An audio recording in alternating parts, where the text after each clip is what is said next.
Just to move the motion. Thank you very much, Mrs. Murray. It's a pleasure to serve with you in the chair, and I hereby move the motion that this House should consider Colleges Week 2022. I thank the Backbench Business Committee for granting this debate, in which we shall consider, celebrate and reflect on Colleges Week and the work that colleges do in local communities all around the UK. Mrs. Murray, we are actually a week late, as Colleges Week was last week. The recent changes to the parliamentary timetable made it impossible to secure this debate then. That may not be a bad thing, as the debate now coincides with the appointment of a new Prime Minister who has already highlighted his determination to put further education and vocational schooling at the forefront of his government's work and his policies. And with that in mind, I welcome my honourable friend to her place and look forward to her restating his commitment. Mrs. Murray, this is an opportune moment to showcase not only the great work that colleges are doing, but to also highlight how with the right means and with the right support they can do even more to promote the communities that they serve, to deliver sustainable economic growth, and to help local people realise their dreams and to achieve their ambitions. As well as looking forward with the new Prime Minister and his new team, it's appropriate to take stock after what has been a hectic 18 months for colleges in policy-making terms. In January 2021, the Skills for Jobs White Paper was published. The Skills and Post-16 Education Act received royal assent earlier this year, and colleges are now working with local employers, councils, LEPs, and other interested parties in putting in place local skills improvement plans, that's LSIPs. It's important to emphasise the multitasking work that colleges are carrying out. They are driving the post-COVID recovery, supporting learners who, through no fault of their own, are having to catch up. They are helping deliver the net zero economy. In my own constituency, East Coast College are in the vanguard of promoting training for the jobs that are needed in the offshore wind and nuclear sectors. And I should point out that this week, it may not be Colleges Week, but it is actually Offshore Wind Week. And it was a pleasure to welcome local apprentices to Renewable UK's reception on Wednesday afternoon. Thirdly, colleges are addressing regional inequalities. Meaningful and proper levelling up will only be delivered if they, the colleges, are provided with the resources so that they can play their full role. They are also promoting lifelong learning. In today's world, a job for life is a thing of the past. There are so many people with so much potential with whom colleges can work so that they can acquire the skills to achieve their ambitions. And finally, colleges can ensure that the economic growth that we all want is sustained and enduring, is not a short-term boom followed by a painful bust, and helps deliver the improved productivity that the UK so desperately needs. I will give way to my honourable friend. Thank you. I thank my honourable friend and congratulate him on getting this important debate. As he knows, my constituency, like his, is also, from an economic point of view, heavily dependent on the offshore sector. And I would want to take the opportunity, Mrs. Murray, to congratulate Peter Kennedy and his team at Franklin Sixth Form College in Grimsby, which serves my constituency. And would my honourable friend agree that it's the apprenticeship courses in particular that are absolutely vital if we're going to get our young people into the offshore sector and similar?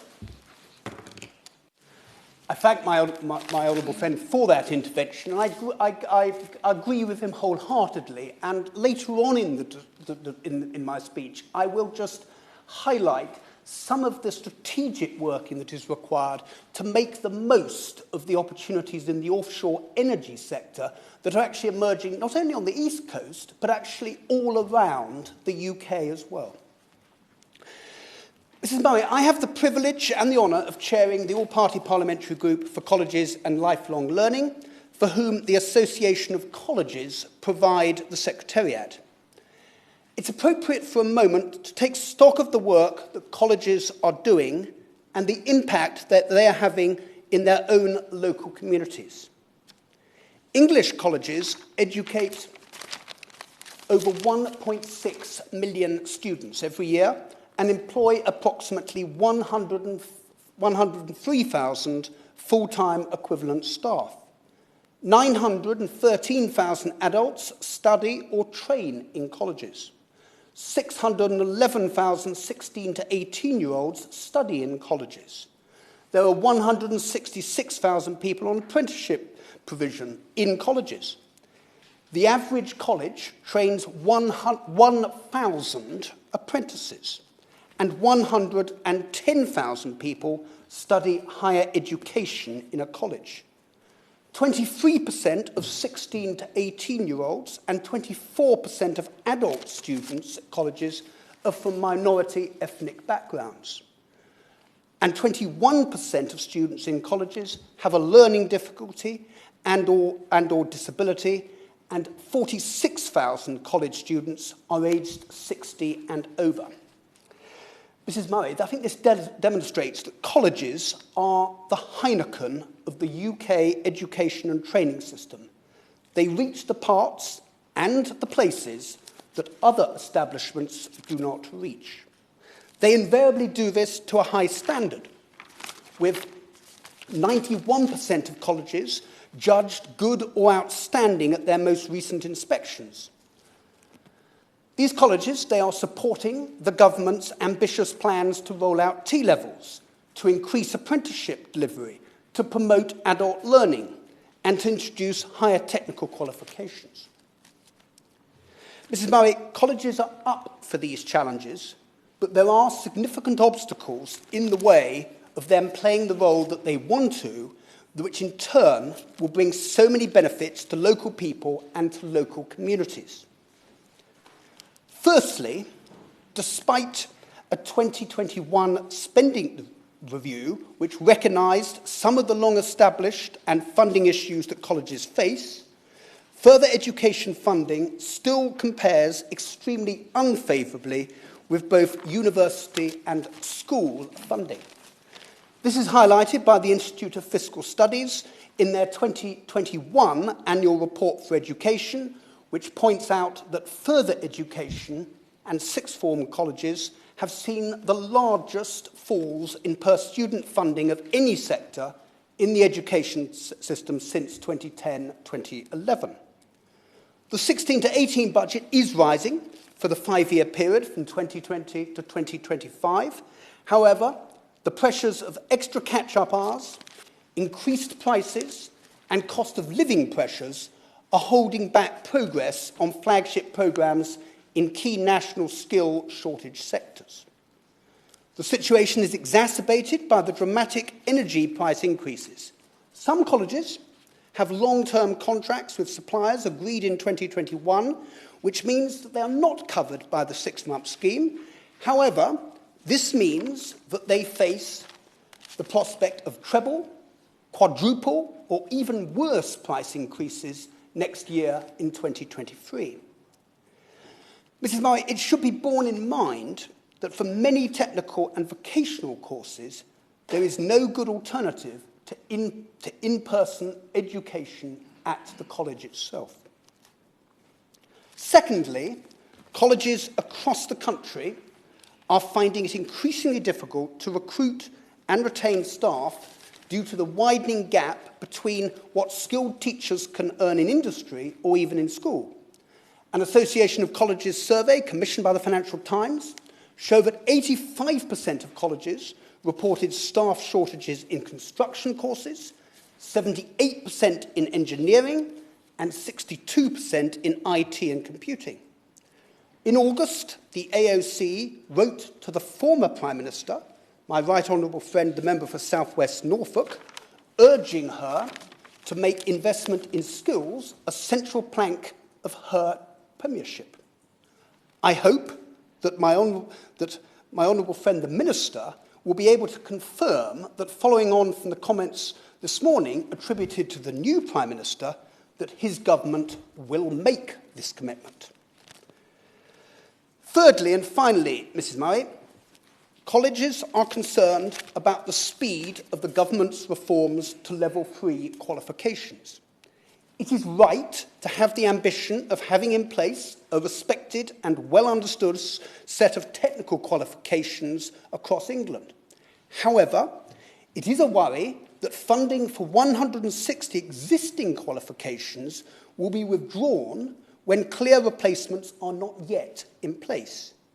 It should be demonstrated that these replacements properly prepare students for progression, meet the needs of industry, and promote social mobility. Concerns remain that T-levels will not be accessible to all of the students ready to do a level 3 qualification, and that the required industry placements will not be readily available. I urge my honourable friend the Minister to work with colleges and business to address these worries so that what is a flagship policy has a positive and proper launch and doesn't immediately run aground. Mrs Murray, one of the great things about colleges is that they are innovative, imaginative and entrepreneurial. It is in this spirit that Stuart Rimmer, the principal of East Coast College in Lowestoft and Great Yarmouth, has brought together colleges and trainers from across the UK who run energy-related courses to form the National Energy Skills Consortium. They meet virtually 3 to 4 times a year, and I have the privilege of being invited to their meetings.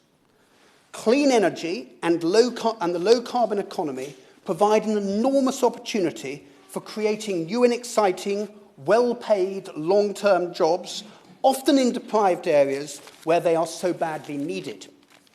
The consortium has the objective of maximising these opportunities and removing those barriers that might get in the way. My right honourable friend, the member for Spelthorne, presented to the consortium when he was the Energy Minister, and in the summer, my honourable friend, the member for Brentwood and Ongar, joined us when he was Skills Minister, and I hope that in the near future, my honourable friend, the Minister, will also meet us. In following up the meeting with the former Skills Minister in July, Stuart Rimmer highlighted 3 issues that must be addressed if colleges are to properly train people to acquire the necessary skills to work in the energy sector. Firstly, it is wrong that colleges and universities are required to take high-risk, upfront investment decisions to build capacity to deliver training for nationally important infrastructure projects such as Hinkley Point and Sizewell C. Secondly, those energy and civil construction-related qualifications required by employers should be brought into core funding for young people, apprentices and adult learners. Thirdly and finally, Mrs Murray, whilst LSIPs will play an important role in ensuring that skills promotion will be tailored to and bespoke for local areas, it is important that for the energy sector, where supply chains quite often extend right across the whole of the UK, that a national framework is in place. The consortium, along with the National College for Nuclear and other bodies such as the Engineering Construction Industry Training Board, are keen to work with government to ensure that this strategic approach is pursued. Mrs Murray, in conclusion, what the UK now desperately needs is sustained economic growth that reaches all parts of our 4 nations and in which all people, whatever their backgrounds, whatever their ages, can participate. Colleges are already doing great work But given the resources and given the means, they can do much, much more. And working with government, they can help put behind what has been a traumatic and turbulent time, and we really can build back better. Thank you. The question is that this House has considered college